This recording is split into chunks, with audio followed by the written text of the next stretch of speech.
7, 6, 5, 4, 3, 2, 1. Yo, what's Gucci, fam? This is Bola, the podcast for creative entrepreneurs who want to understand the individuals winning in the creative industry and want to learn how to attain success in their own pursuits. My name is Darren Figueroa, and my mission is to help you, the creative entrepreneur, find the roadmap to grow and succeed in your own endeavors. We share stories, insights, and tips from established and emerging creative entrepreneurs so you can attain success in your own pursuits. In this episode, Abel Sanchez, better known as Miami Stadium. Abel's a true South Florida historian and a cultural resource whose passion for history, culture, and originality shines through everything he does. The Miami Stadium collection has always been a place where history and culture collide, a project driven by Abel's genuine love for preserving the stories that define our community. Get ready for a conversation that blends history, culture, and originality in a way that only Abel Sanchez can deliver. Let's get into this, all right? Listo. My friend actually, Larry Fresh from the Lemon City, Lemon City podcast. Larry Fresh, yeah.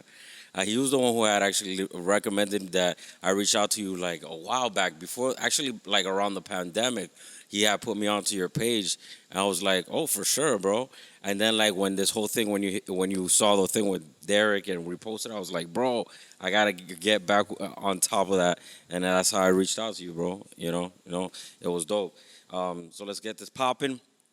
So in another episode of the Bola podcast, thank you so much everybody for tuning in. It's your boy D-Fig. Holla at your boy where you see me in the streets. Today in the podcast we have Abel Sanchez, Miami Stadium. Holla at your boy when you see me in the street. Abel, how you doing, Papu? I'm doing good, brother. How's life treating you? Life, man, so far so good this year, man. So that's good to hear, man. Good to hear, right? I know there's a lot of right now. How do you feel is popping in the city, right? Like your whole entire thing is you're a historian, right? Primarily. That's the rumor I always say. It's all about history and culture. All right. So you've seen like the various lows, right, and highs of the city. Yeah. What do you feel where do you feel we're at right now? It's a good question. It's interesting. I feel like we were talking earlier, coming out of the pandemic fog. It feels like, we got our rhythm again, and, Miami's got a pulse again. But la construcción no para. Kind of a thing. So it's like we're moving forward, obviously, and there's all this construction. And I always say I don't think a lot of that is for us locally, especially. It feels like who do you think really enjoys that? I think folks of the Russian, Malaysian, and Brazilian persuasion, shall I say. Okay. Which, God bless. If you can roll like that, hey, do it. Yeah. I don't hate on nobody. So you feel like expats, like people who are bringing in international money, Totally. They're the ones that are really enjoying the city more than locals. I'm not a Russian oligarch. I can't drop $35 million on the penthouse, brother. So, yeah, God bless. That's just crazy, right? It's crazy that people can do that. Bless them again. Yeah. Like, that's wild. That's wild. That's wild, dog. It's a whole nother city. It's like a city within a city. Absolutely. I feel like there's a luxury tax in South Florida, right? Right. Like to really partake in like all the offerings that South Florida has to give, like the salt life and all of that. All of that really takes bread, bro. Well, you have to. Yeah, I read some report a few years ago of like how much you need to make to live in Miami. Yeah. I think most people look at that and like, wow, like, so how am I surviving off because it's like they put you at a level where, like I suppose people want to come in here and enjoy all that salt life and balling out kind of thing. I mean, Miami's always been a balling out type of place. Always tourism, as they used to say back in the day. Yeah, tourism. I mean, 100% is one of those situations where the city itself is like what plays up is built around that, right? Absolutely. Like that's how Julia Henry convinced Harry Flagler to put a train down here and all of that. They had that vision. Yeah, she had the vision, and she was able to like basically like put all that together and birth the city. But it's always been geared towards people coming from the outside to enjoy themselves here. Yeah, that's what made it. I always say our cozy little swamp. Yeah. That's really not that old. in the grand 100%. theme of things, when Yeah. you look at Miami, I think it was incorporated July 27th of 1896. Okay. So we're like an infant compared Yeah. to like Other a lot major of cities. other major cities and places around the world and across the globe, man. And we have a lot of influence though. Yeah, we do. Yeah. So how do you play that influence to your advantage? Oh man, I always think as a local, and what I do is so it's so local and hyper, so as they say, in that regard, that having grown up here, because I was actually born in New York. My family came down when I was about 5 or 6. Okay. South Floridian. Yeah. And so, you speak English, you speak Spanish, you speak Miami, you Yeah. got the Spanglish thing down. Yeah. So growing up in the culture and la cultura and seeing the changes and everything, experience, I think, is what plays a big part into where I get to now share and shine a light on a lot of stuff that I lived. Okay. Yeah. Is that how your whole journey started? Like, what was the Yeah. catalyst? What pushed you like? That's a good question. Like a lot of people, it wasn't planned. Okay. I was bored one night around Thanksgiving in 2016, and I was on Facebook like a lot of people, but Instagram was starting to kind of come up, and it just looked like a big blank canvas to me. What do you mean? Like as far as for content, I was looking for stuff specifically on the historic Miami Stadium in Alabama, Okay. Orange Bowl, Florida Marlins, shit, like all this stuff, and there really wasn't anything out there. So in a way, I just kind of randomly created the page that I wanted to see, if that makes sense. Okay, but you were focused more on the historic sports, like Everything. Yeah, it kind or- of started almost as like a sports thing. Yeah. But I've always been curious. My favorite subjects were always like history. Okay. My favorite teachers that I'm still in contact with from Columbus High and Huechete back in the day. Yeah, Huechete, no place best. Huechete, man. We, 87th and Bird. Yeah. Right there between that and Coral Way. And that was always my thing. I would go online and research and dig and dig and dig. And I had like this vault of content. And the IG became the outlet in a way where I'm like, otherwise it'd just be for me to geek out to and to show to my friends, like, oh, yeah, you remember this? Acuérdate, look at this game.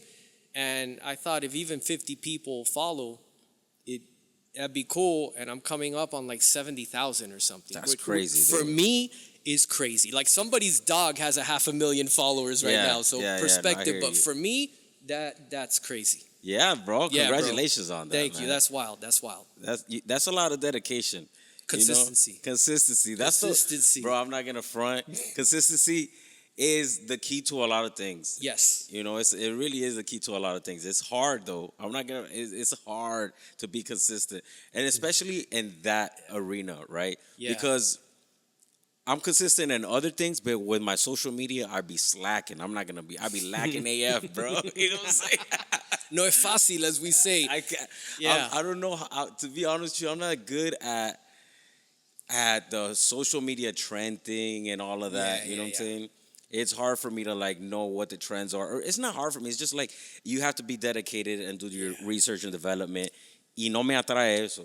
No, This right here, yeah, I love this. Yeah, I can Sitting see down, it. like, person to person, I appreciate it. talking, getting the gist, putting on for other people. Yeah. Right, because that's what I really started this for. Yeah. It's like to make sure that people who are popping like yourself Thank get you. to like tell your story, and other people be like, "Damn, I could follow suit. I could do something similar." Bro, anybody, I appreciate that.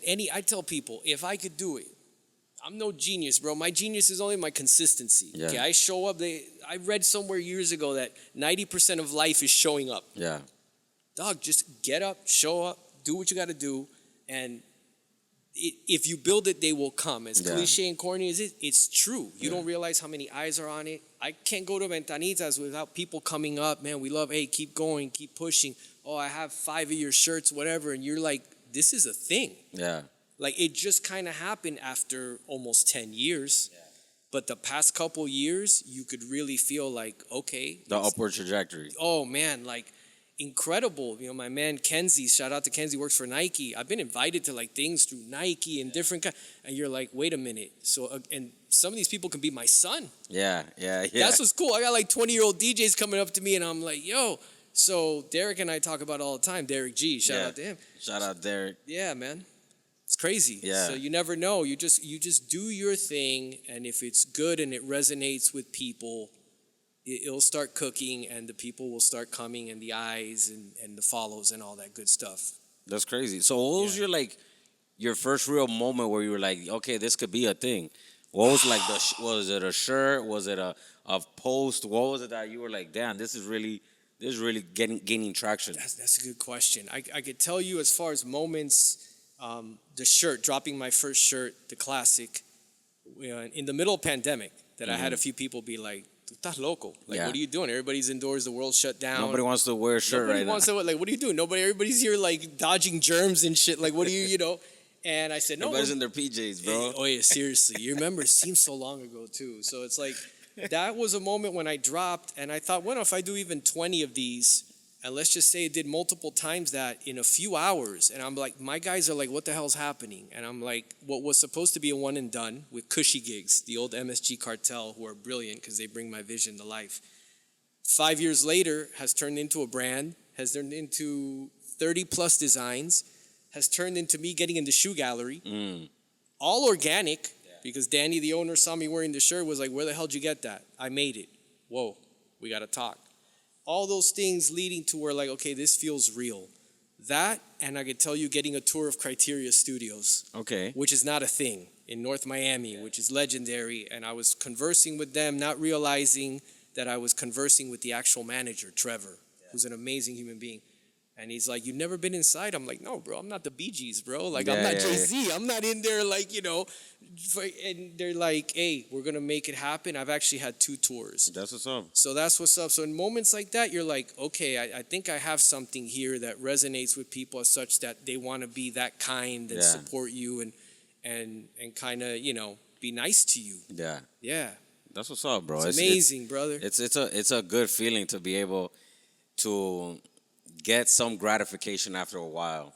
Yeah, man. Recognition is nice. Organic, pure, when it feels earned. Yeah. Like you earned it. You're not chasing after it. Yeah. It just kind of, it happened. You're not playing those little angles and all that politics. Yeah. It's funny. I was talking. I have this show. This podcast actually is syndicated every Monday at 12 o'clock on Jolt Radio. Oh, right? Nice. So it comes on right after Democracy Now. Jolt. Yeah, shout out Jolt Radio. Yeah. But I also have another show on Jolt Radio as every third Thursday, right? Where I sit down with my music crew, Strange Bass. Shout out Strange Bass Media. Nice. And we talk to DJs and producers who are popping off in South Florida and doing things here in South Florida. This past Thursday, I brought on Ricky Remedy, a trap-based producer, very well-known in the game. You know what I'm saying? Like, very, very well-known. And one of the questions that I posed to him was, how, like, if you were to tell somebody from the beginning, somebody who wants to be a DJ, like, that number one piece of advice, what would that number one piece of advice be? That's a good question. And he told me straight up, he's like, having a delayed gratification.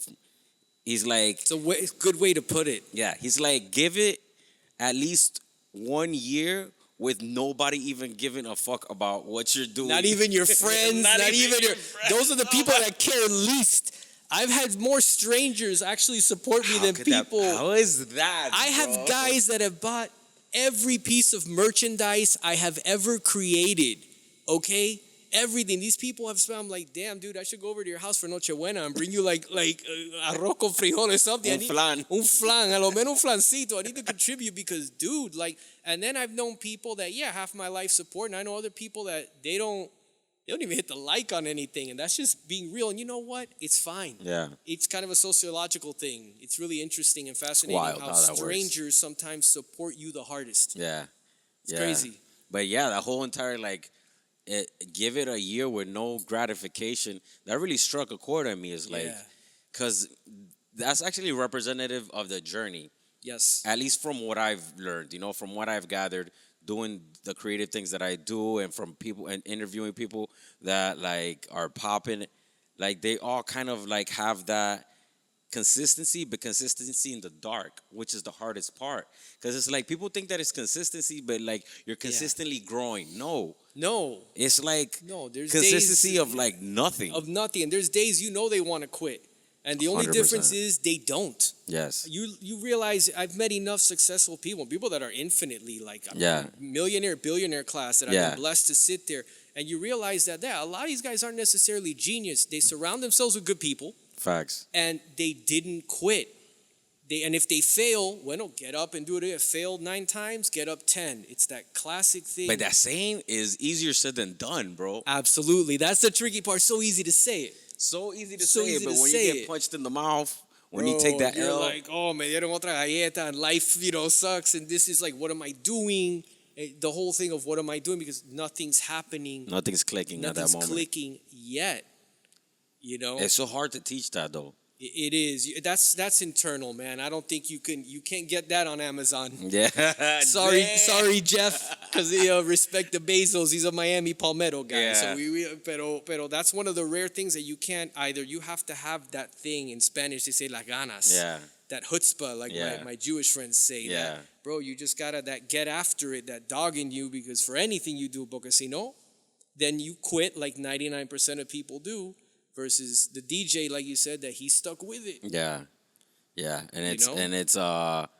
it's wild though. It's wild that one lesson could bring so many things to fruition. It's just being able to do it in the dark.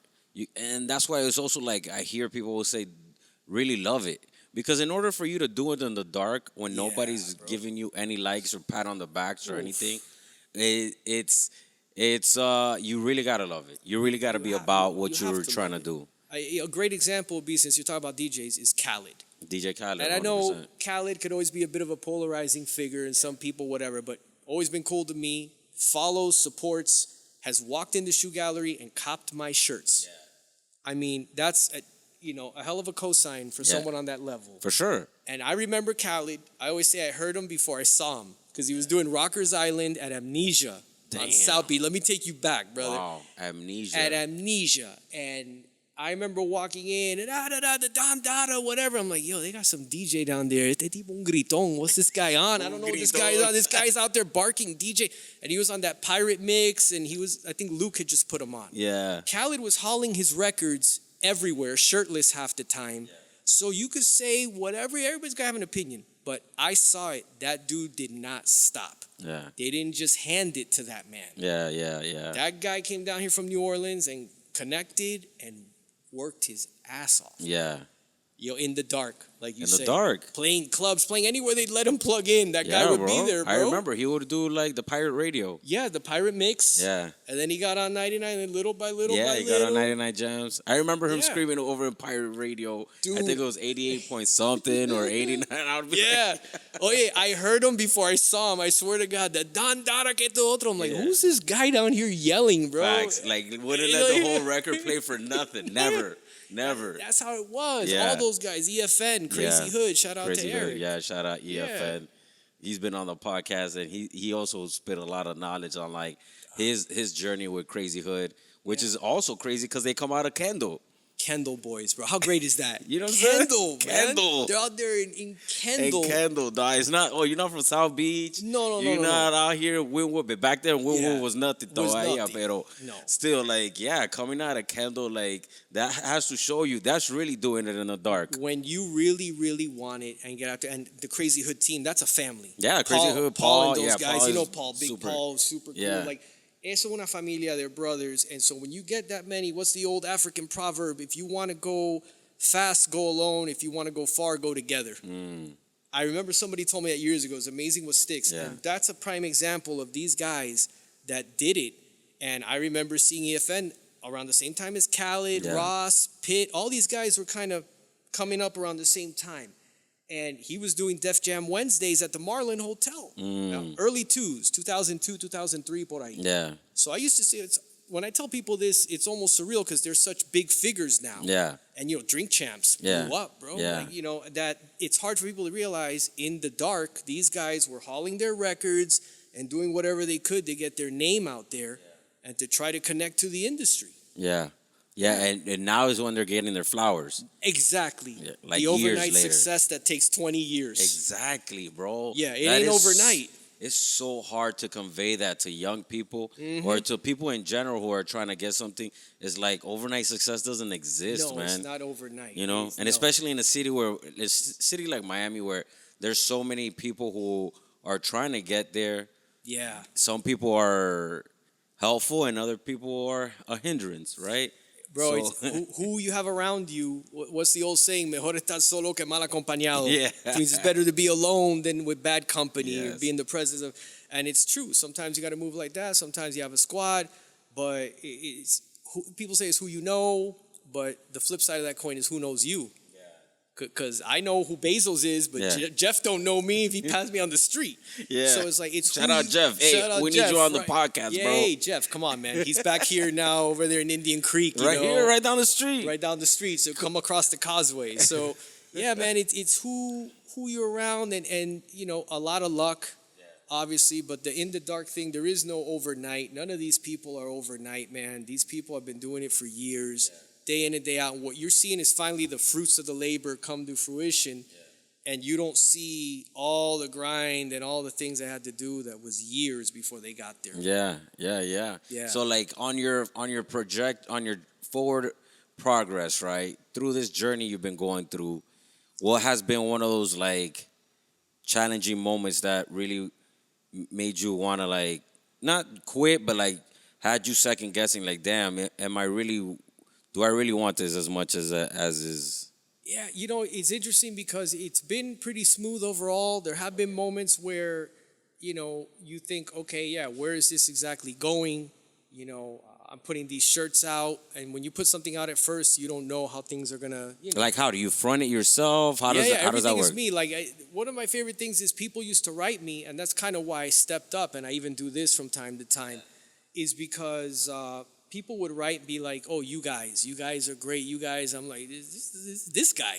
Like, I don't have, ain't nobody else here. And it's a compliment in a way that they Yeah, think that it's a ain't group of nobody else people. here. I'm like, ain't got no minions, ain't got nobody. This is this guy. Yeah. So my friends are like, oye, echa pa'lante, but I'm not trying to be an influencer. No disrespect to anybody. If I inspire people, cool. I'm not selling energy drinks. But I get it. Get the bag. Do you. But when I kind of stepped out a little bit, that was an interesting moment because I'm like, I don't know. And I almost walked away. I'm like, well, I had a good run. Yeah. You know what I mean? It's been fun. I met some cool people. But, you know, like I said, you see somebody's pet. You would have like a gazillion followers and so and whatever. And you're like, okay. And then two things is stepping out. And I think when people saw it was a one-man army type thing, they're like, now they're rooting for you. Like, oh, it's just this guy. You know, y suerte que yo le caigo bien a la gente. Yeah. Apparently. Yeah. I'm here with you. So Yeah, apparently yeah. I do something right. And I'm able to connect. And so that's the thing, and the consistency of it, I think, is what grabbed people too. But there was a point probably about 4 or 5 years in where I was like, all right, like, you know, it's that daily thing that you're trying to, you know, and it could be, you know, you're trying to balance your life doing other things too. Yeah. You know what I mean? So once you strike that balance, now I think I ended up in a good place and coming up 9 years this year. Damn, man. Congratulations on that. It became a thing. People coming up to you, then you start, like I said, realizing how many eyes are on it. Then when Derek G hits you up, or, you know, the guys at Cushy wanted to work together, which, I mean, these guys are selective about. So I was like, wow, okay, hold on. Keep going. And then this leads to that. And now another door opens and, you know, we get back what we put out. Damn. Who was somebody who inspired you to do it though? Oh, man, I can tell you right now, going back to my teachers at Columbus High, Coach Linsky and Dr. Burris were two of like the most probably influential as far as like male figures in my life and teachers and kind of father figure type guys and guys I admire. Going back to that and then going into social media, I was on a page called the Original Marlins in Miami. It's a little Facebook page. Okay. My boy Kurt, that we used to go to Miami Stadium together. So I was dropping a lot of stuff there, and then that led me to Instagram and people like History Miami, Dr. Paul George, Arva Moore Parks, who are like the real OG historians. Like, that guy sneezes and a book comes flying out of his face. Shout out to Dr. G. He is like the man. So people like that, and, you know, just always being curious about history and culture. And like I say, I'm trying to go from Henry Flagler to the Rolex and back. Yeah, yeah. Try to, because that's Miami. But what is it what are you trying to, your viewer, your follower, the people who are consuming all your stuff, what is it that you're trying to give them? What is it that you're beyond like the merch and things along that line? What is it that you really want them to take home? Or how would you like to? I know you're saying you don't want to be an influencer, but you are influencing people. I'm told, I know, right? Because history influences the future. So if there's you could tell 10 million pieces of history, but there's certain pieces of history that you really want to hark in on, that you really want to hone in on. Like, what is it that you're trying to convey? What is it that you really are trying to push? Yeah, that's a good question. I think, again, I always refer to my pages where history and culture collide. And I think they're all relative. And so much of it is gone. Okay. I think a lot of that isn't taught in schools. What do you mean, like Miami history? Miami history in particular, especially the culture. And obviously going from, whether it's going back to clothing brands like Pervert Clothing and the guys at Animal Farm on South Beach and stuff like that, to record stores like Peaches. Obviously, this is more cultural. You're not going to get. You might get the Henry Flaglers and Julia Tuttles and the Rickenbackers and those kind of names that you know. But you're not going to get a lot of this other underground stuff. culture. Exactly. Real street stuff. And so it's almost like it became organically this kind of combination of history and culture. That's exactly what I put in my tagline, is something to pay forward and pass forward, especially to the next generations that are coming up, and just teaching, but in a cool way. Yeah. And my love of music plays a role, because I try to put good music in the post, because I think that interests people. And I get a lot of comments on that. I love, So it's all kind of just a cool way to share my passion with other people of that history and culture. Is there any particular pieces of history you've come across that are too tragic to talk about? Oh, no, that's a good question. I always say, and I've had people compliment, I go, I got to give it to you good, bad, and ugly. I've posted stuff, whether it's, Jim Crow era and segregation. Like the McDuffie riot. Oh, man, I met McDuffie's son years ago and that family. Yeah, man, I remember that yesterday. I was a JIT and I remember that. And so I've gone to the spot where McDuffie was beaten. Yeah, there's a plaque. It's right over here. Yeah, they just finally put one. Yeah. I've been there. I've been posting that, and because you got to keep it a That's buck. a part of that's part of the history. History's not always pretty. 100%. I feel like people feel like all history has to be pretty. No, it has to be in a museum type situation. No, it could be in the museum, but it's gonna be brutal. The museum should. I think museums should reflect where you capture that. If that's because the old saying, if those who don't know their history are bound to repeat it. Yeah. So, bro, don't be a tourist in your own town. There's so much of that, though. Yeah. I feel like vapidness really plays, and I feel like South Florida has a lot of vapidness. It's part of the culture, too. In a way, right? In a way, right? I feel like vapidness is kind of part of the culture in South Florida, dude. It's true. And it harkens back to what you said about people and working in the dark. It's such an instant gratification culture these days. They don't want it now. They want it 5 minutes ago. Yeah. Everyone's almost like ADD, and everything is instant. Like you say, no, stuff trust the process. You have to work. You have to, to me anyway. And so I think that's all kind of relative, the vapidness, and where it's like people are kind of distracted. It's like, no, there's a lot of, we have history. People say we don't. We do.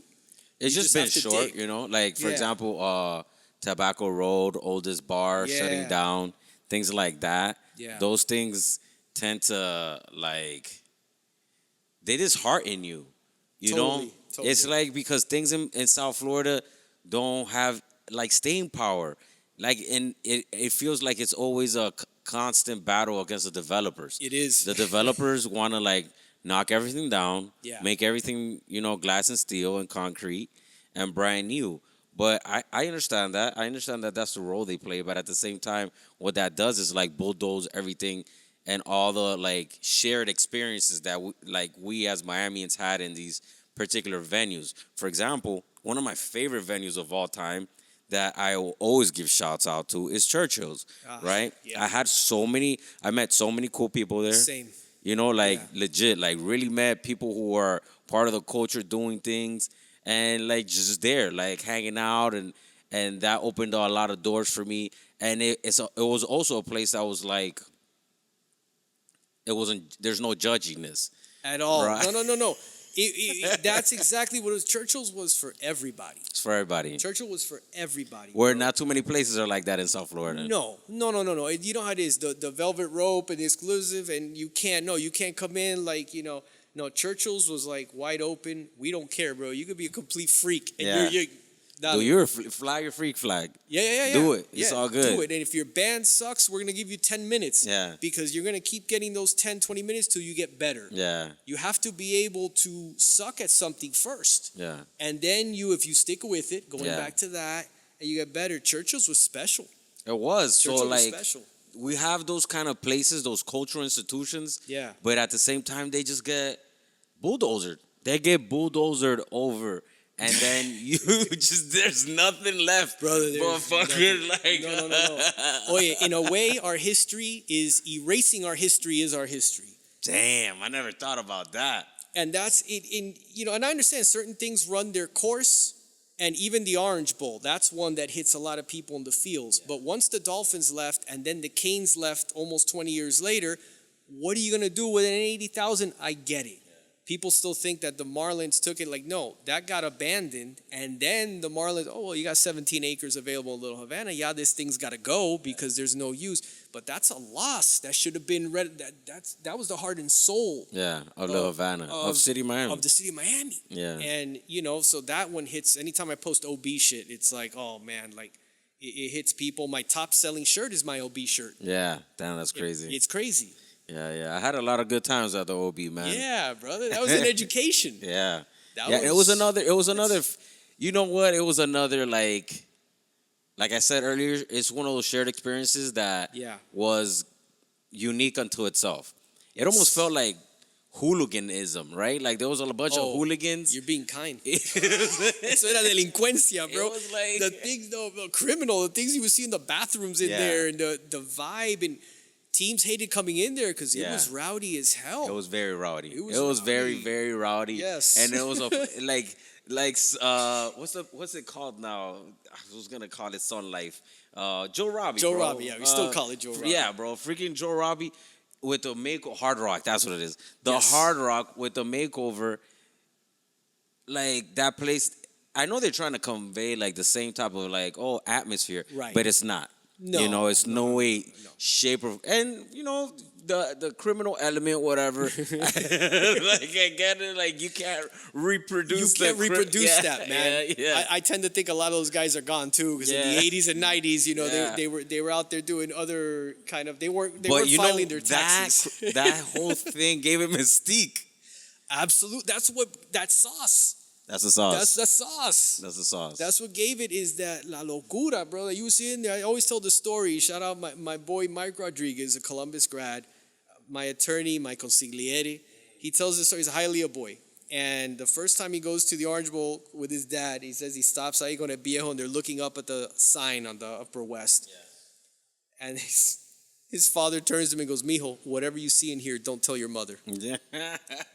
That sums up the Orange Bowl in a nutshell, bro. Damn, for real. That's a true story, because it was just. It was a lot. It was a lot. It was a lot. It was a lot, but it was also a very good representation of what Miami is. 100%. I feel like that's why people like to come down here and party, because of that very same mystique.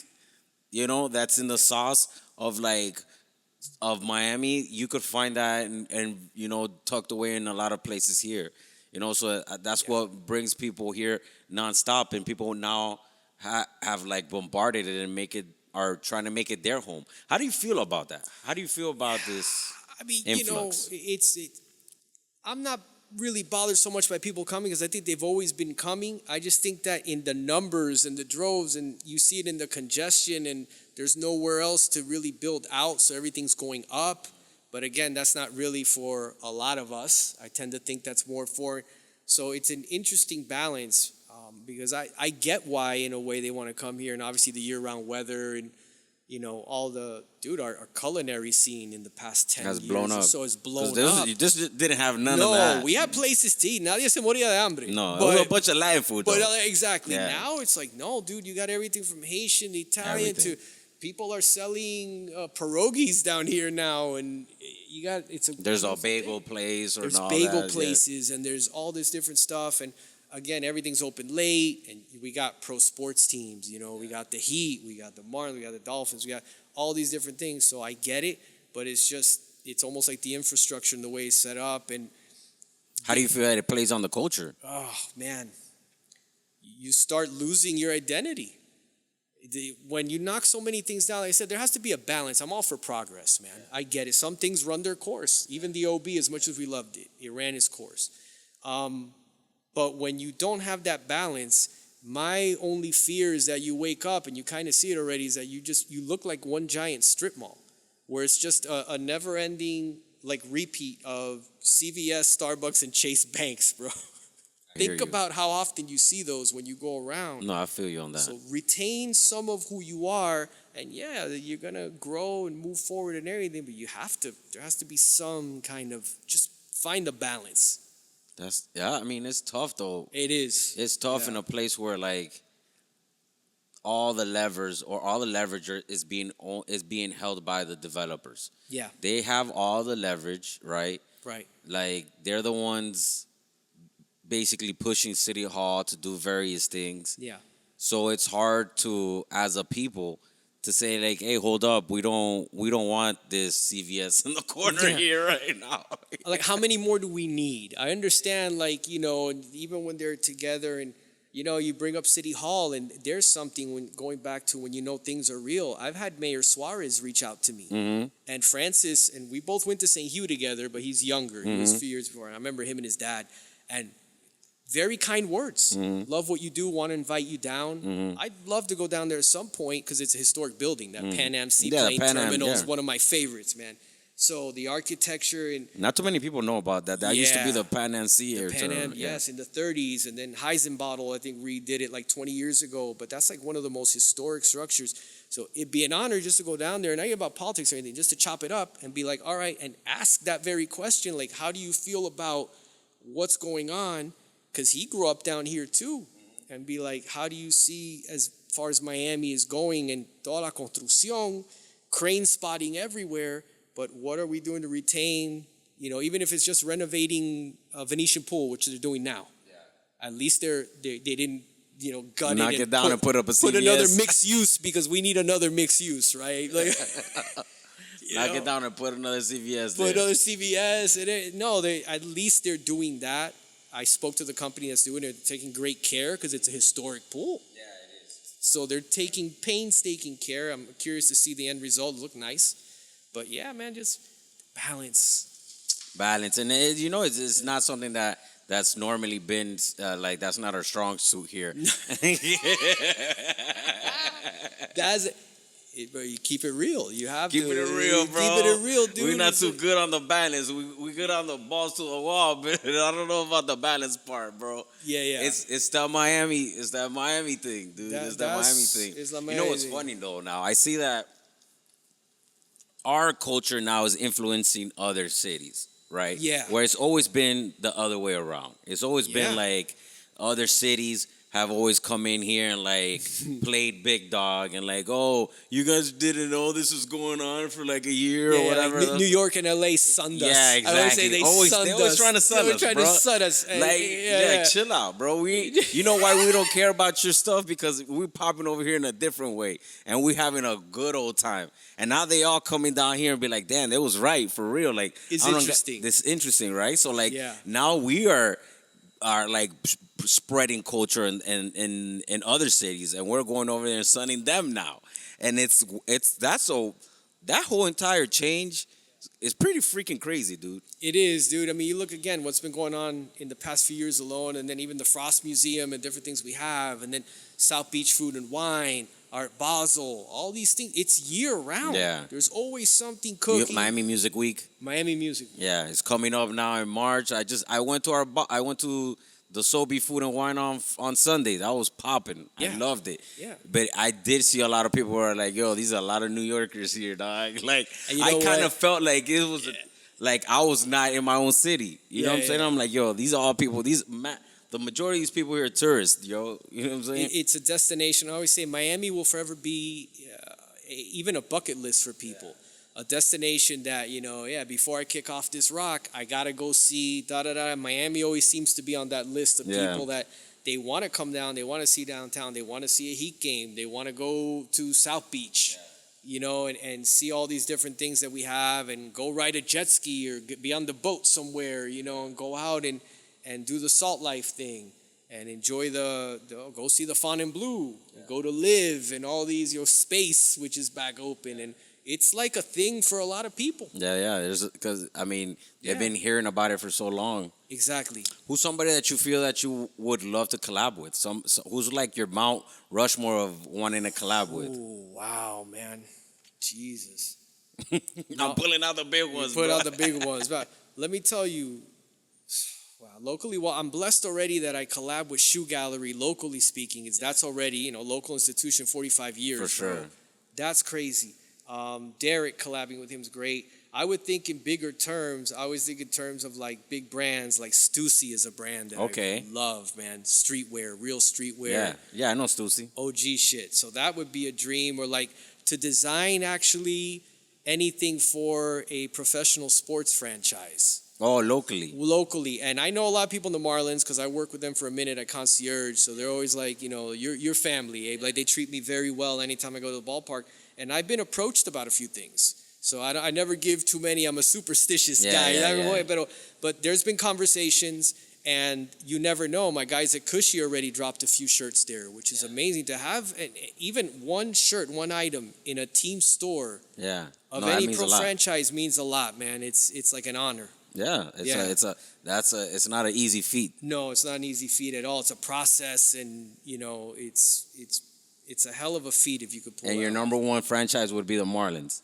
I'm a baseball guy, so Dolphins growing up, obviously Fins and Canes, because I came up as a child of the 80s when, we were going to Super Bowls, which has been way too long, bro. We're due, and when the Canes just literally owned college football. College football just dominated. So for me it was that, but always loved baseball, Miami Stadium and going there, watching the Orioles in spring training. So yeah, I love all the pro teams. I try to just home team, man, try to support. Yeah, that's a big thing, man. I'm big on the home team. Yeah. I'm all home team. There's no and even so much so that it's hard for me to ever wear any memorabilia from any other team, any other city. Same. I know. It feels weird. It does. I have maybe 2 or 3 pieces. I have a Jordan jersey. Well, yeah, black and red. Jordan, yeah. Jordan just because it's Jordan. You get a pass because it's Jordan. And everybody gets a pass. And Jordan's they retired his jersey at Miami Arena. Correct. Remember that? So Jordan won. I have that, and I have this throwback Denver Nuggets back, when they had the colorful logo shirt that I thrifted one time. I was like, man, this piece is so sick. Nice. But it sucks because it's Denver. But right? whatever. But it's a sick piece. It's a sick piece. So I'm like, I thrifted it. I was like, you know what? I rock this. I rock it every once in a while. Every time I rock it, people are like, yo, where'd you get that, son? I'm like, yo. You know what I'm saying? There's something about thrift. You know what? I'm so on thrifting. Yeah. It's not even funny, bro. Yeah. Thrifting really does bring joy to me, without a doubt. It's something about finding a sick piece and then getting it for cheap. You know what I'm saying? It feels like you get a double deal. Yeah, damn, dude. I can't believe I found this and I'm only paying $20 for it. You know what I'm saying? That's the icing right there. When you find it, it's cool, and then when you find it, and it's almost like they don't really know what they have. Yes. And that's the point where you're like, should I tell them? Or, nah. You're like, hey, look, if that's it's your job to know what you have. Facts. And what you're, Facts. So, I was in San Francisco one time and I thrifted an 80s Dolphins starter jacket. Oh, wow. I paid $35 for it. You're kidding. $35. $35. $35 for the 80s old throwback. Vintage throwback starter jacket. Wow. When I saw it and I saw it and it was for $35, I almost casi me dio un infarto. You had to keep it together. Legit. You had to I wanted to start screaming like if I had won the lottery, bro. Exactly. I was like, yo, I cannot be serious. This dude's selling this for $35. And I was like, what? For sure, bro. Here, let me pay you your 35 right now. Y salgo corriendo. Claro, and that's when you're like, thank you very much, and I'm gone. Yes. Score. Yes. No, you did the right thing. It's a fun experience. Yeah. Do you feel the same way like putting on for historic things? Like historic. It's great when people, and I always say that's the fuel, man, is when people hit you up and like, yo, I never knew that. I didn't know that. I grew up in this city. I didn't know that. I always say you passed it 1,000 times, but you don't know. Whether it's Dorsey Park or this building or that was designed by Morris Lapidus or whoever, and people hit me up all the time like, yo, I like, guys, like, the best ones are like, I'm ashamed. I grew up here. I'm Miami AF. And how the hell did I not know that? So now you do. Now when you pass that, now it has meaning. Yeah. Now it's different. It's not just, you passed it 1,000 times. You're going to keep passing it and be oblivious to what it is. So I love when folks do that because you literally like shine a light and taught something to somebody. So I love that when people hit me up and they learn something about that. Yeah. Like that's cool. Is there any particular like neighborhood you really like to hone in on? Ooh, I always say I go from the county line to Pirine. You know, right. like I cover. I even give 954 a little love because I got friends in Fort Lottie too. In Hollywood, but you know, Miami is just I cover everything, man. One day, and that's the beauty is my page is me. So whatever I want to post on that day, I could go from Coral Gables to Hialeah to North Miami to El Portal, Little Havana, Key Biscayne, you know, Palmetto Bay. All points in between, and I try to hit everything because it's for everyone. Yeah, you know? True. Yeah, it's like you're repping for the county, for the hood, man, and I love that, bro. That's why I wanted to bring you on and share your story and like, and it's not easy. Like sometimes, like you said, like we were talking about being able to shine the light, but on something that's tragic, but it's also part of the DNA, part of the culture. Yeah, you know, it's something that has happened in South Florida. Do you think that, like, moving forward, will you ever, like, really focus on one particular piece of, like, how can I explain it to you? Like, a situation that's not popular? Oh, I know I have already. And sometimes I always say I'm just the messenger. Yeah. I'm putting it out there, and then the comment section, depending, could be pretty interesting. Okay. And that's like plutonium, dog. I don't touch it. You just let it. So you don't be in the comments. Hell no, Pablo. No. I learned. You learn early not to be in the comments. No. You let it. You just let it go, dog. Once it's out there, and just let it do. And it's like anything else. After a day or two, the dust settles. Yeah. And I've seen and read some things, and it's like no, but I have to put stuff out there. Even you alluded to earlier. I can give you an example. What happened with I-95 and the 836. In Overtown, in the 60s, the displacement. They killed the whole city of Overtown. Basically, this historic, that strip of 2nd Ave alone. Yeah, it used to be, what is it, they called it the Broadway, the Harlem of the South. The Harlem of the South. Yeah, no, you know. I said, the lyric, and we just showed a documentary, did a black baseball documentary with WLRN last year. What an honor to be on the stage at the Lyric Theater, premiering that stuff that, again, comes out that you can't dream of. But you're educating people. So many historic influential people like went through the Lyric. Yes, like that whole strip, the Clyde Killens Pool Hall, and then the Harlem Square Club was there, just that little area. And so you look at that history, and I got to post that. And you got to tell the truth. You got to tell I have to. And you know, I got to give a shout out to my man Cash, Pac Jam 305. Oh, damn, yeah. You know Pac. Yeah. Pac is, and I knew I was doing it right when he hit me up, and I was dropping videos at the Hampton House. And he says, yo, my man, he goes, you hitting every note. And I said, well, when you say that, and we're cool. We talk all the time. He's going to be live on 305 with me as well. Yeah. I'm opening up that day, bro. You're going to be there that day, bro. No, it's 305. going to be a fun day. And it's a real local. Derek and Crazy Hood, Power 96. And so when people like that, because he goes, you always keep it a bug. You post the Arthur McDuffies. You post what happened with all these in Overtown. And I go, brother, I have to. because I would be doing a disservice if either I didn't or if I tried to pretty it up and no, bro, this is what happened. Yeah. And then I got to give you good stories of like, también I have to balance like, oh, police officer was cut down in the line of fire because that guy was just doing his job and that deserved, but this happened over here. It's, again, goes back to balance. But yeah, I have to give it to you raw and uncut. Yeah. I have to, bro, because I'd be doing a disservice if I saw you. I think I saw you do a post or a story one time where it was about what was it? The city of Miami 5, the ones from the river. Oh, the Miami River cops. The Miami River. Can't get scandalo, bro. That's a movie. How nobody has done a film on that, or I don't know if there's a documentary, but man, and I know guys who knew those guys. For real? Yes, Miami's not 6 degrees. Yeah, that's true. It's 1 or 2 It's if you're 2 from. degrees, It's yeah. 2 degrees, especially if you're dialed in. And I know guys, and that was, you know what it is? That guys show up to rob the drug dealers, and the guy, one of the little rent-a-cop security, old guy who was at the marina, was like they were dressed as cops. They weren't dressed as cops. They were cops. They were cops. Oye, and it's like, oh Lord, I remember that because I was around middle school at that time for me. And that Miami River cops term will live in infamy. Yeah. That happened, bro. Yeah. 40 years ago, that happened. Yeah, that happened for real. And I have to give it to you. I've posted photos of the body being pulled out of the river, the guys who jumped off the boat that couldn't swim, because that happened. Yeah, that happened. That's a real part of That's Miami. a part of like, Miami history.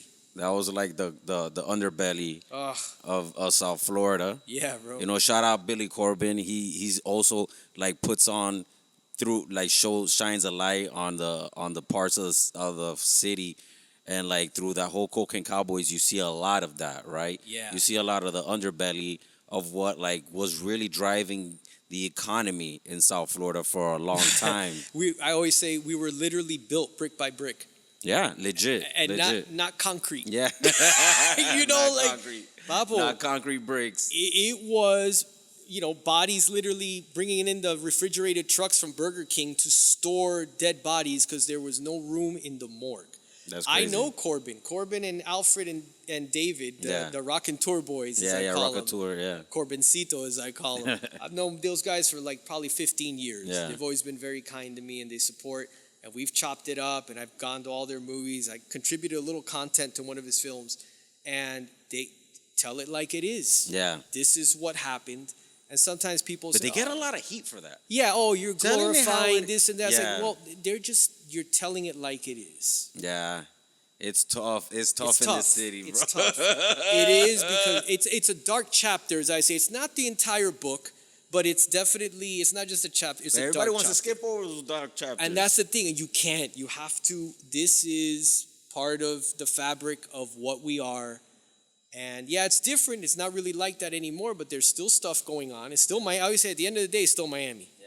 You can get into a whole lot of trouble here at 2 a.m. 100%. real quick. Yeah, just go to the corner. Just you'll go, see it. exactly. Oh yeah, that's a show. Yeah. I love those guys. The Corner is very kind to me The too. Corner. The Corner Miami. We The love Corner Lily and those Miami, guys yeah, are great. But yeah, you see it, brother. You see a lot of You see a lot of you see a lot of different things. I was doing a show the other day, and one of the DJs who's here from Spain, Yeah. right? He's like, "Oh, I want to go to the corner," and it was like 2, 3 in the morning. man. I was like, I said, "Bro, I'll drop you off. I don't have a problem, but just like be careful, my dog." it's still Miami. Yeah, it's still Miami. Just like New York, no matter how much they prettied up Midtown And Brooklyn or whatever. and Brooklyn or whatever, Yeah. and Dumbo and all that.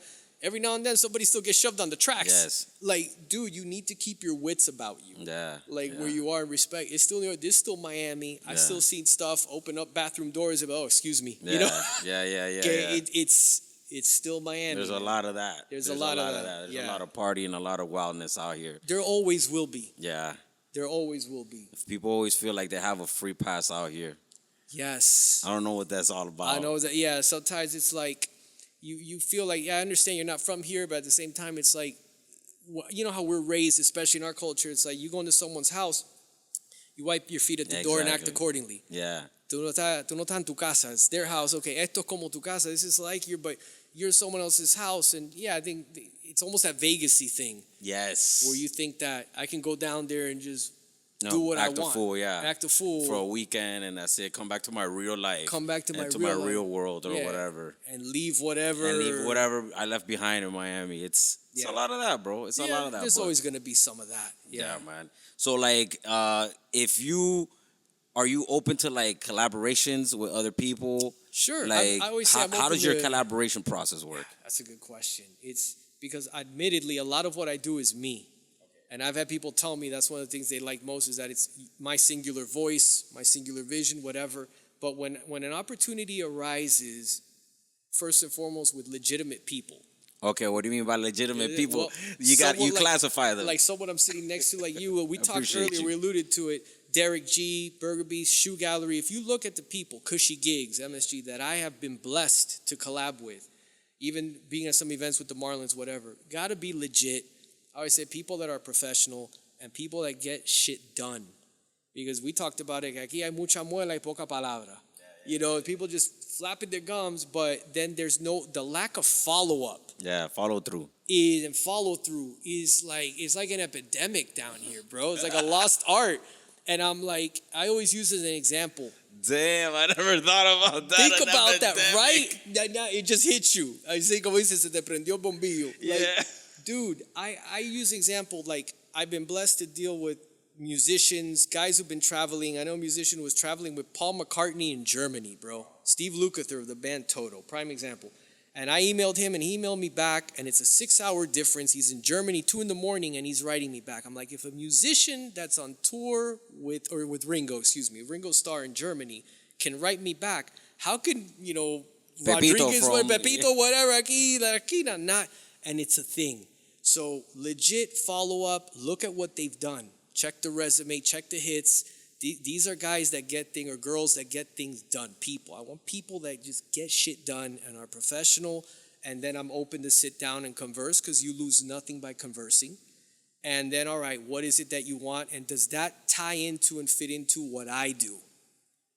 My vision and my brand and what I do. And it's like, well, that's a good idea, but it's not really for me. It's not my thing. But go talk to in which case, go talk to so-and-so. Do an alley-oop, yeah. Yeah, do an alley-oop and give the assist. Because I'm always trying to connect and, because we get back what we put out. Yeah. But it has to be ultimately, I have to be passionate about it and something that I enjoy and that makes sense for me. And if it makes sense for you, then it makes sense for us. I feel you. Yeah. At least you're honest with the process. I have to be. Because a lot of people be like, oh yeah, I'm down to collab, pero eso se queda in the... Mucha gente, they don't want to collab so much as hop on. They see that you're so you have to know, and that's kind of a skill as well. See, what do you mean? Who really wants to collab, and who's someone that they're not established yet, but you're established. Yes. So they kind of want the piggyback, as they call Yeah. it. And it's like, no, I'll help you out, but to do something official, you want to do it with other people that are established. Like I feel you. You planted your flag, they planted their flag. All right, hopefully you get there. If you get there, just like I had to work to get there, to where someone like a Derek G or other people, or Miami New Times, bless them, would just recognize me. They're not gonna co-sign early on. It took years. You gotta earn that. Yeah. For people to be like, okay, this guy's been putting in the work. Yeah. Or she's been putting in the work, and now, okay, they work with so-and-so, they must be legit, because look at who people collab with. Look at how they move and who they connect with. I know I'm doing it right when EFN invites me to their crazy hood shit. Yeah. It's a hell of a cosign for Eric and those guys to open the door and be like, no, we need you here. Yeah. But it took years to get there. Yeah. So if I could do that for someone else and be like, let me see you be consistent for a while, and then maybe double back and let's circle the wagons. Yeah. And that'll make more sense then. No, but the transparency is highly appreciated, bro. Bro, you have to be. Yeah, I don't bullshit. Like I said, there's so many people who be like, yeah, bro, let's do this. All the time. And you just be like... I always say we sounds like a lot of people. Yeah, bro. I like me, bro. Yeah. I like moving how I move. And then if it's something cool, like I said, like a Derek, like a Cushy Gigs, that makes sense, that I am like, bro, I can't believe I'm working. I want to work with people that I'm like, I can't believe I'm working with these people. Facts. Yeah, I have my own Mount Rushmore of people I would like to work with and interview, and it really does come down to like like follow through, right? And Follow make through is it, yeah, everything, bro. Handle your shit. If you're good, people will see it. People will tell. Everything I've done is word of mouth. yeah, I don't advertise anything. Shirts, yeah. nothing. Then that's what's up. Nothing, not a dime. It's amazing, and it's all just word of mouth. You know, Damn. who would be the one that you would interview? That's your. I mean, right now, I'm always going between different people, but If you could sit one right now. if I could say one right now, it would definitely be Jeff Bezos. Oof, that's a great choice. I mean, Great choice. out of Palmetto High School, Yeah. you know, Great choice. raised in South Florida, moved out, built this $1 billion company, incredible. moved back. Yeah. Because he knows what the fuck is up. Yeah, Like, I get taxes, it. brother, taxes. Not Hey, only it's all taxes, but you're smart. living a great life here. Yeah, I no, know. yeah, I mean, yeah. no offense to Seattle, but Miami, come on. Right, Seattle, from what I hear, never been lovely. I know people have been. It's on my sounds list. good. Sounds good. Sounds good. But Jeff's like, no. Indian Creek, the water, the sun. It's coming back home full circle. And no taxes. And no taxes. That's an added incentive. He's not there by accident, brother. Facts. You know, you don't trip and fall and land into that kind of status. Yeah. The way this guy did. I think that'd be a great choice. Because I love the fact that he's an entrepreneur and he's from South Florida. I feel like that's the lifeblood of South Florida is entrepreneurism. Yeah. And like people echando pa'lante, you know? Claro. And you learn that here very early on. And then you could either take it in and then try to do it yourself, Right. or you don't, you know, and then Exactly. you go through that journey. But I feel a lot of people out here are on that journey of like tratando de echar pa'lante, and you like get that chispa, you know what I'm saying? You get la chispa and you get that like, yo, I want to do something. I want to pop off. You know, I want to work hard and establish roots and make something grow into a major empire. And this man has literally done it. And he literally went to Palmetto High School. I Yeah. went to South Ridge, bro. So like Palmetto and South Ridge. Ridge Rat? Ridge Rat, bro. Oh, you know what I'm saying? wow, man. I'm from deep down south. Yeah. So like Palmetto and Ridge, they had like a little rivalry. Yeah. So me thinking that somebody who was like within, like lived within Think that about that. That was in that world. and that world is now literally. It's literally one of the richest men in the world, and he comes out of South Florida. Comes and out it's here. and it's you're just like, holy crap, out of dude. selling books out of the garage. Yeah. Bro. So it's just Selling like, books. Yep. bro, that's major inspo. I mean, I know he's inspo to a lot of people, but it hits different. It does when you see that they're from here. That they're from here. That like, they're from here. It completely. yeah, that's why I like the people absolutely. from South Florida, like Pitbull and Rick Ross and all these major influencers and all these major people who have done things. It always hits different because you're like, man, Mr. Worldwide, regardless of whether you like his music or not, Right. you got to give this man dues for like literally being Mr. Worldwide. Like I travel when I'm in Central America or in the Caribbean or in Latin America, you hear a Pitbull song, dog. You know what I'm saying? And it's just like, yo, how's a dude who went to Coral Park, A guy that we knew him as Chris, You know? who was over there at Fade Masters with Josue and La Sabuesera, Exactly. getting his fade and running around. I remember seeing him. I was at Specs Music around that time. Late 90s, early Yeah. 2s on South Beach, the Yeah. Superstore. It's now Walgreens, Yeah. 501 Collins. And, brother, I remember that guy going around and with mixtapes And his and hand doing, and- you know, and his little cornrows. Yeah. Oh, his little Chico from whatever. yeah, little Chico Pitbull. Little Chico Pitbull, and then him and Laz got together, and then Luke kind of started Yeah. putting him on. Oh, he got, and then you could see, and to where he's gotten. Yeah. Again, nobody handed it. So yeah, you might not like, and eventually he kind of became a pop star. Yeah. And there's always that thing. You don't like his music, You don't like whatever. the music, but I you mean, gotta you- love his grind. But you have to respect that guy's a walking brand. That guy's literally a brand on legs. So the fact that Armandito, Chris, whatever you want to call him, from Miami, from Coral Park, got to where he got. Ross, regardless of what people say, Rick's always been very nice to me and supportive, and Trick, all these guys respect because nobody handed it to them. They didn't have any connections to the industry. That was straight hustle. Yeah, that is straight hustle. That's straight working. hustle, straight work. And you gotta commend that. You got to commend so like that, you see man. that, you see people who are doing that. It's very commendable. Not only that, but it's very inspirational as well. It makes you say, man, he did it, she did it, bro. I could definitely do it. I could like they say, shoot for the stars, land on the moon. Exactly. And they're all from here. They're all from here. Kimbo, another inspiration. Kimbo Slice, bro. Shout out to Kim, rest in peace. We did that shirt through his son. I got authorized through his son. Mas Vidal, where all these guys are guys that literally, bro, nobody handed it. Yeah, nobody handed it to them. They worked and worked and worked and took shots and worked and you know, training and all that to get where they got. They did it, though. They did it. They did it. Brother, thank you so much for coming, man. Oh, man, are you kidding? Thank you for having talking me. and chopping it up and giving me a little bit of your time and basically letting me know how you popping off in your world and sharing those gems, right? And dropping gems for people who are coming behind you, wanting to do That's what you're doing. do. I try. I always say I'm kind of like somebody told me you're like a jeweler. You just dropping them gems. I go, coño, I wish I made that bank like those for jewelers real. that drop some diamonds for real. But you know, that's all I try to do is drop gems on the daily and let it resonate throughout the community and beyond. Yeah, man. Thanks for putting it, giving the good, bad, and the ugly, because that's also super, like, I got to tip my hat off to that, because I know a lot of people don't, you know, they don't. Yeah. They want to, like, They're whitewash scared. it, or they want to make it pretty, which Yeah. I get it, but that's not how it really is. No. And it doesn't feel genuine. Thank you. You know, I get a lot from people that your page is authentic. And that means a lot. I go, because it's me. And I just try to be that in anything I do in life, is just try to be authentic. And yeah, man, good, bad, and ugly, but here it is. You know, I got to give it to you like that. Thank you, brother. Thank you once again. Follow the page, Miami Stadium, and yeah, bro, buy all my man's merch, bro. Oh, man. Dude, sell out every time. It's all Miami Stadium, themiamistadium.com. Yeah. Is the link, so I'm on there. But yeah, Miami Stadium's the IG, so you could always find me there. For sure, bro. And thank you to everybody listening to the podcast. Everybody, you know, sharing it with throughout the community, and it's growing every single day. And I'm always getting mensajitos here and there of encouragement.